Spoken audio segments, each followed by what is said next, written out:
The Malaysian Insight reported this evening that Prime Minister Muhyiddin Yassin is having an audience with the Yang di-Pertuan Agong in Pekan. A source told TMI Muhyiddin is seeking an audience with the Yang di-Pertuan Agong to impose an emergency amid political instability and the COVID-19 pandemic. This declaration of emergency allows the government to incur emergency expenses without the need for parliamentary approval. At the same time, this political emergency does not involve the government or the armed forces like a security emergency. We spoke to constitutional lawyer Lim Wei Jiat to get a better perspective on what an emergency will mean for Malaysia.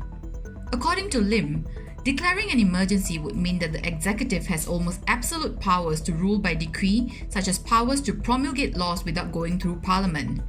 These laws, Lim said, can intrude into the state's jurisdiction and also contravene constitutional provisions such as human rights. The courts also have very limited scope to review these laws. He added that the emergency effectively means a suspension of democracy, accountability, and transparency. This, he said, is not what we need right now.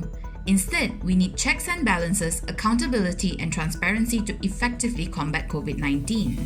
The emergency will also be detrimental to the economy and commerce. Lim said this will spook investors and they might lose confidence. In addition, Lim said there are many contractual obligations which may be suspended because of an emergency, plunging businesses into uncertainty.